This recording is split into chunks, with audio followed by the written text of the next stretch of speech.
maskani jannati. Selamat nonton Sobat Santri. Innal hamdalillah nahmaduhu wa nasta'inuhu wa nastaghfiruh wa na'udzu billahi min syururi anfusina wa min sayyiati a'malina may yahdihillahu fala mudhillalah wa may yudlilhu fala hadiyalah. Asyhadu an la ilaha illallah wa asyhadu anna Muhammadan abduhu wa rasuluhu alladzi la nabiyya ba'da amma ba'du. Pertama-tama dan yang paling utama, marilah kita panjatkan puji serta syukur kita kepada Allah Subhanahu wa taala yang telah memberikan kepada kita beribu-ribu nikmat, bahkan miliaran-miliaran nikmat yang telah Allah berikan kepada kita. Dan tak lupa, mari kita curah limpahkan salawat serta salam kepada Nabi junjungan kita, yakni Nabi Muhammad sallallahu alaihi wasallam. Beliau telah menegakkan ajaran agama Islam dari zaman jahiliyah sampai zaman terang menerang ini. Beliau ilmunya yang sangat bermanfaat. Beliau akhlaknya yang selalu diteladani sampai sekarang, dari zaman dulu sampai sekarang masih diteladani oleh banyak orang. Dan tak lupa kepada keluarganya yang tak henti mendukungnya, dan kepada para sahabatnya yang tidak capek menemani Rasulullah, dan kepada tabi'innya yang tak menyerah untuk meneruskan ajaran-ajaran agama Islam yang telah diwariskan oleh Rasulullah kepada tabi'innya.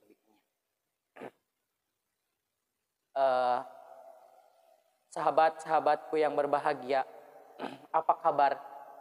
Semoga kalian di sana diberikan kesehatan oleh Allah Subhanahu wa taala.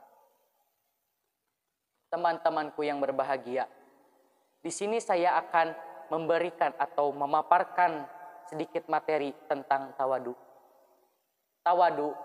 Tawadu ialah sikap perilaku manusia yang memiliki atau mempunyai sifat rendah hati, tidak sombong dan tidak angkuh. Kita sebagai hamba Allah, kita itu harus menghindari yang namanya sifat sombong, sifat angkuh, karena sifat itu sangat dibenci oleh Allah dan Rasul-Nya. Seperti kisah Qarun yang sombong dengan hartanya.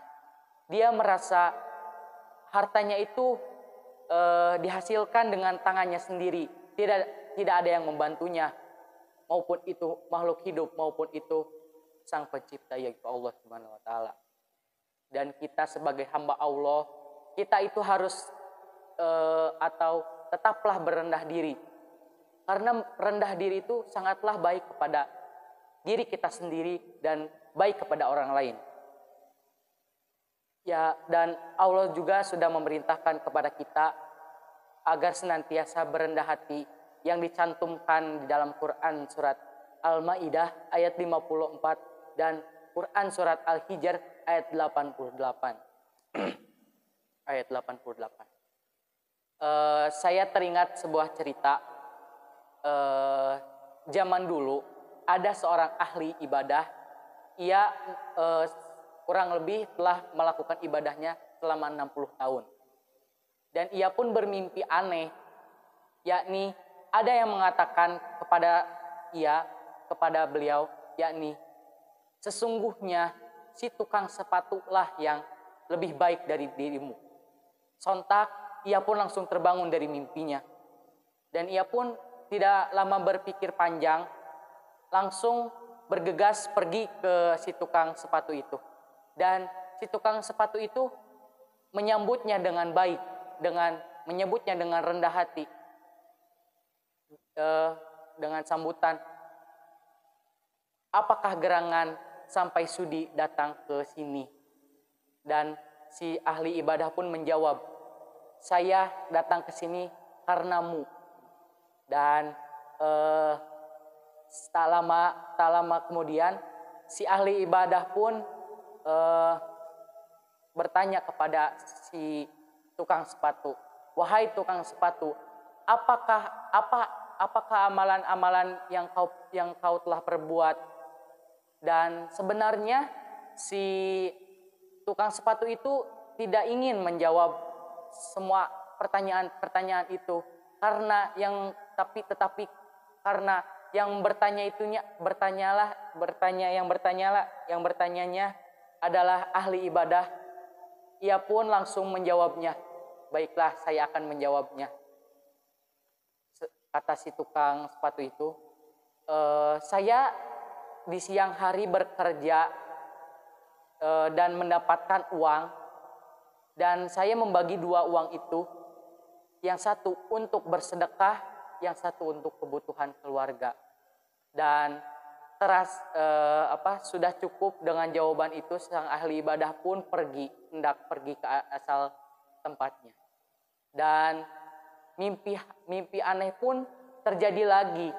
Ada yang mengatakan kepada ahli ibadah itu, tanyalah kepada si tukang sepatu itu, mengapa wajahnya pucat? Dan sontak ia pun langsung bangun dari mimpinya dan hendak pergi ke si tempat tukang sepatu itu. Langsung ia pergi tanpa berpikir panjang dan menanyakan, mengapa wajahmu pucat? Dan si tukang sepatu itu pun menjawab dengan kerendahan hati yang sangat rendah. Setiap ada yang dibicarakan kepadaku orang-orang, saya berpikir orang itu akan masuk surga, sedangkan saya akan masuk neraka. Dan serendah hati itulah si tukang sepatu itu. Jadi kita itu harus rendah hati, karena rendah hati sangatlah baik kepada kita maupun kepada orang lain.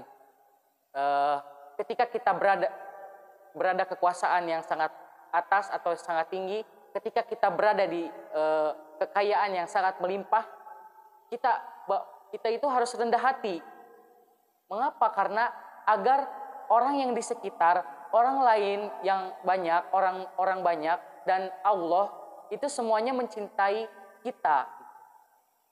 Bagaimana halnya ketika kita sombong, ketika kita berada di kekuasaan yang sangat tinggi, ketika kita mempunyai harta yang sangat melimpah dan kita menyombong-nyombongkannya, dan apa yang terjadi? Kita itu dibenci oleh Allah, dibenci oleh orang lain, dibenci oleh orang sekitar kita. Dan saya teringat sebuah cerita di sebuah lautan, ada seorang nelayan yang sudah menghabiskan waktunya banyak untuk mencari ikan, dan ikannya itu tidak ketemu-ketemu, dan ia pun terbayang melihat anaknya melihat anaknya yang menangis, dan ia pun terharu setelah membayangkan anaknya menangis, dan ia pun menangis dan berdoa kepada Allah, ya Allah, mudahkanlah rezekiku. Dan waktu pun berjalan, si sang nelayan pun akhirnya menemukan satu ikan yang sangat besar.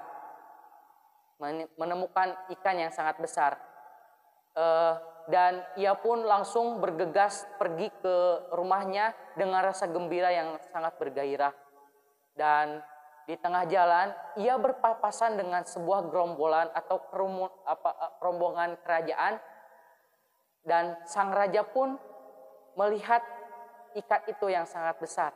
Wah, dan sang raja pun berkata, wah, sepertinya enak ikan itu. Dan tanpa berpikir lama, ia pun menghampirinya dan merampas ikan yang sangat besar itu. Dan tak berpikir lama, ia pun langsung bergegas pergi ke kerajaannya. Dan nelayan pun menangis dan berdoa, ya Allah, raja itu telah menunjukkan kekuasaannya kepadaku, dan tunjukkanlah kekuasaanmu kepadaku. Dan setelah itu sang raja pun memperlihatkan ikan yang sangat besar kepada permaisurinya. Dan apa yang terjadi? Dan disitulah kejadian yang aneh terjadi. Ketika ia mengangkat ikannya atau hendak memperlihatkannya, dan ikan itu pun masih hidup dan mendadak menjadi buas dan menggigit si jari sang raja. Dan si raja pun menjerit kesakitan, dan di malam hari ia tetap menjerit kesakitan. Dan si sang permaisuri pun sangat khawatir dengan keadaan si raja. Dan keesokan harinya ia pergi ke salah satu tabib dengan si rajanya, si permaisurinya. Raja dan permaisuri itu pun pergi ke sebuah tabib. Dan tabib pun tanpa berpikir lama dan tidak berpikir panjang memutuskan untuk memutuskan jarinya. Dan tidak ada pilihan lain, raja pun menerima keputusan yang telah diputuskan oleh tabib itu. Dan disitulah raja kehilangan salah satu jarinya. Dan setelah itu mereka pulang ke kerajaannya. Dan malam pun tiba. Dan disitulah masih terasa sakit. Tangan si raja pun tetap menjerit-jerit kesakitan. Dan keesokan harinya ia pergi ke tabib itu lagi. Dan tabib pun memutuskan untuk memotong tangannya sampai pergelangan tangannya. Dan tidak ada pilihan lain lagi. Si sang raja pun menerima keputusan sang tabib. Dan disitulah si raja kehilangan sebuah anggota anggota tubuh yang sangat berharga, yaitu tangan.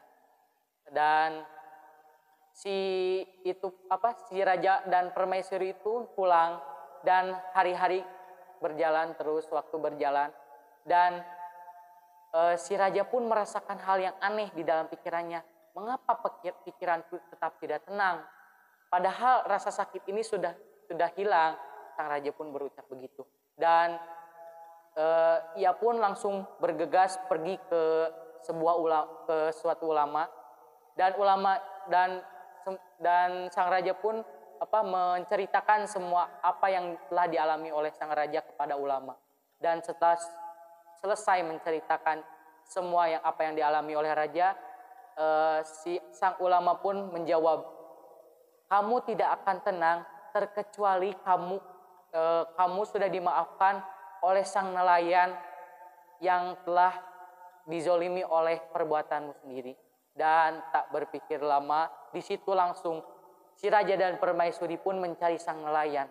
Dan ia pun bertemu di jalan, berpapasan di jalan. Dan sang raja pun meminta maaf kepada sang nelayan. Dan sang raja pun tak berpikir lama, ia pun menanyakan suatu hal. Dan sang raja pun bertanya kepada si sang nelayan, wahai nelayan, apa yang kau ucapkan di waktu itu? Dan sang nelayan pun menjawab, saya hanya mengucapkan, sang raja telah menunjukkan kekuasaannya kepadaku. Ya Allah, tolonglah, tunjukkanlah kekuasaanmu kepadaku. Dan singkat cerita, si sang raja pun menyesali atas perbuatannya dan menyadari bahwa ia diperlakukan seperti itu sangatlah pantas karena dia sudah menzolimi si nelayan. Dan kesimpulannya, jadi kita itu tidak boleh sombong, karena sombong itu sangat dibenci oleh Allah Subhanahu wa taala. Marilah berendah hati, karena rendah hati sangat disukai oleh Allah dan Rasul. Mungkin segitu saja yang saya dapat sampaikan. Mohon maaf bila ada salah kata karena saya masih belajar. Aqulu qouli hada wa astaghfirullah li wa lakum. Wassalamualaikum warahmatullahi wabarakatuh.